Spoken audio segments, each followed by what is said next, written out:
টিএমসিতে একজনের নেতা বেঁচে আছেন, তিনি হচ্ছেন কুণাল ঘোষ। তিনি দেশের জন্য লড়াই করছেন, রাস্তায় শুয়ে পড়েছেন, দিদির হাওয়া এখনও খাচ্ছেন।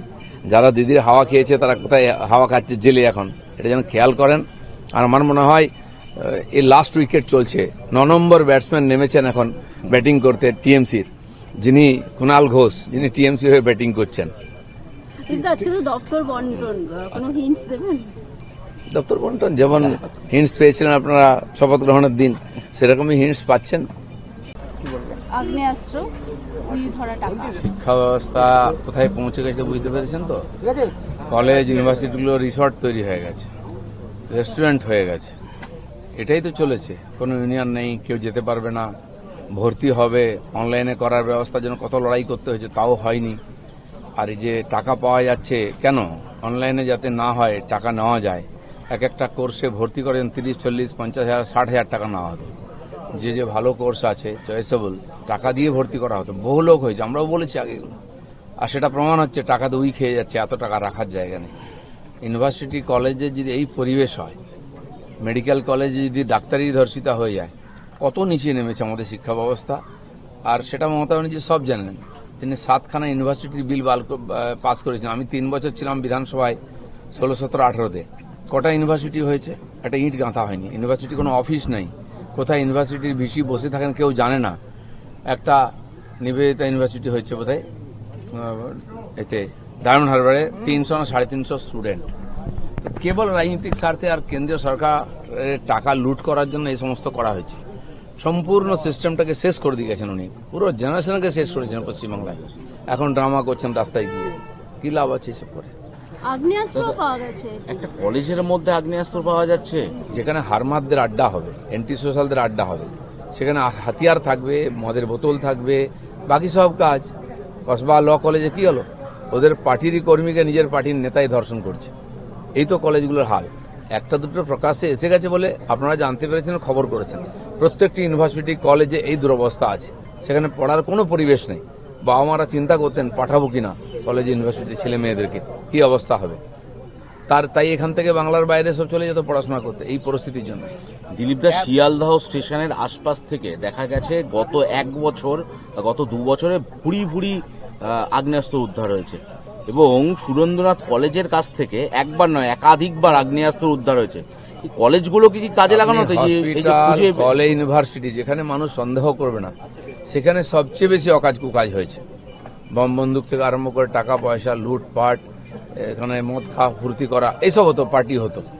তো আপনি ভাবুন কি পরিবেশ হয়েছে, কি অবস্থায়। এত অস্ত্রশস্ত্র আনা হয়েছিল ইলেকশন লড়ার জন্য, কিন্তু ইলেকশন কমিশন কিছুই করতে দিল না। এখন সেই সব হাতিয়ারপত্র তো আছেই, যেখানে সেখানে ছাপ্পা মারলে বেরোবে। মানুষ যেগুলো জানতো টিএমসির অফিস থেকে মজুত করা সরকারি মাল পাওয়া যাচ্ছে, লোকেরাই বার করছেন দরজা ভেঙে। আর ক্ষেতের মধ্যে টাকা পাওয়া যাচ্ছে। ভাবতে পারছেন কি অবস্থায় পৌঁছেছে পশ্চিমবাংলা এই 15 বছরে। তারপরেও বড় বড় কথা বলছেন ওনারা। মানুষ অনেকটা সংযত হয়ে আছে আমরা বলছি বলে। মানুষের আর ধৈর্যের বাঁধ ভাঙবেন না, এইসব ড্রামা বন্ধ করুন। ক্ষোভ বিক্ষোভ বাড়িতে যান, রাস্তায় শুয়ে পড়ে আর নাটক করছেন আপনারা। জীবনে তো রাস্তায় বেরোলেন না, খালি ড্রামা করলেন। 2 নম্বরই মাল, লোককে লুটপাট করে খেলেন, ফুর্তি করলেন ঠান্ডা করে। এখন এই বিক্ষোভ এসব ড্রামা কেন করছেন? আজকে অন্নপূর্ণা ভান্ডার যোজনার উদ্বোধন। আদৌ কি দলটা টিকবে বলে মনে হচ্ছে আপনার? এ তো আমাদের আগে থেকেই জানতাম। আমি বলেছিলাম ইলেকশনের পরে হারলের দলটা খুঁজে পাওয়া যাবে না, কেবল পিসি আর ভাইপো থাকবেন। আর এই কথাটা দেখে নিন, 1-2 মাসের পরে পিসি ভাইপো ছাড়া টিএমসি বলে কিছু থাকবে না। আসলে টিএমসি থাকবে নাকি শিবসেনার মতো আসল টিএমসি নকল টিএমসি ঝগড়া চলবে? সময় অপেক্ষা করছে, দেখা যাক।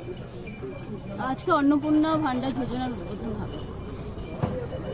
ফ্রিতে বাস যাত্রা মহিলাদের আমরা করে দিচ্ছি, অন্নপূর্ণা ভান্ডার শুরু হয়ে যাবে কয়েকদিনের মধ্যে। জিরামজির 125 দিনের কাজও শুরু হয়ে যাবে।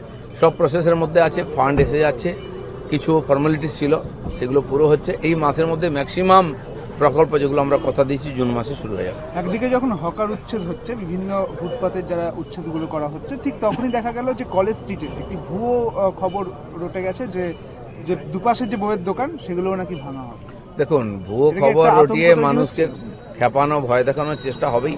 কেউ ঘাড়বাবেন না, আর এই রটনাতে কান দেবেন না। সরকার একটা পলিসি ঠিক করেছে, ফুটপাত না থাকলে মানুষ যাবে কি করে। বৃষ্টির দিন আমি দেখেছি রাস্তায় জল জমে আছে, ফুটপাতে দোকান, মহিলারা পর্যন্ত বাধ্য হচ্ছেন কাপড় তুলে ওখান দিয়ে হাঁটতে। এটা কি কোনো সভ্য জগতে হয়?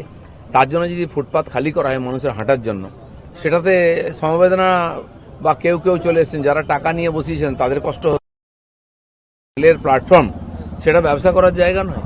আপনি সাউথ সেকশনে যান, নর্থ সেকশনে যান, কোনো প্ল্যাটফর্মে খালি জায়গা পাবেন না, দাঁড়াবার বসার জায়গা পাবেন না, আপনি নড়তে পারবেন না।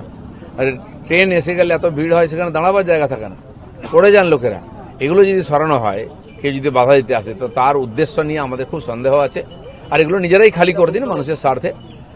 বিনা প্রয়োজনে সরকার কাউকে কষ্ট দেবে না, কিন্তু মানুষের স্বার্থে, মানুষের প্রয়োজনে জীবনযাত্রা নির্বাধ করতে কিছুর কড়া ডিসিশন আমাদের নিতে হবে, আর সেটা সবাইকে মানতে হবে। দেবাশিস এবং শুভাশিস বন্দ্যোপাধ্যায়ের কথা অভিষেক বন্দ্যোপাধ্যায় জানতেন না?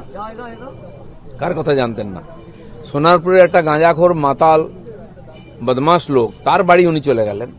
সে কি এমন ইম্পর্টেন্ট? পাড়ার সবাইকে সে জ্বালিয়ে রেখেছিল, সবাই তার মৃত্যু হয়েছে, কারো কোনো কষ্ট নেই। সে কি করে মারা গেছে? মদ খেয়ে মারা গেছে, রাস্তায় পড়ে মারা গেছে, কেউ জানে না সুসাইড করেছে কিনা। তার বাড়ি চলে যাচ্ছেন ড্রামা করতে। তো মানুষের ক্ষোভকে কেন উস্কে দিচ্ছেন আপনি? যদি সত্যি আপনার পার্টির কেউ মারা গিয়ে থাকে, কষ্ট হয়ে থাকে বাড়ি ছাড়া, আমাদের মুখ্যমন্ত্রী বলেছেন লিস্ট দিন, পুলিশ দিয়ে সসম্মানে তাকে বাড়ি পৌঁছে দেবো। কোথাও পাচ্ছেন না, একটা মাতালের বাড়ি চলে গেলেন। যেমন লোক তার সেরকম স্ট্যান্ডার্ড, সেরকম তার নেতা কর্মী সব সেরকমই আছে। দিলীপ দা, আদি এবং নব্য তৃণমূলের লড়াই চলছে। মধ্যরাতেও দেখা যাচ্ছে কুণাল ঘোষ তিনিও পোস্ট করছেন ঋতব্রতকে নিয়ে, কটাক্ষ করা হচ্ছে। কটাক্ষ করুন, যাই করুন, এখন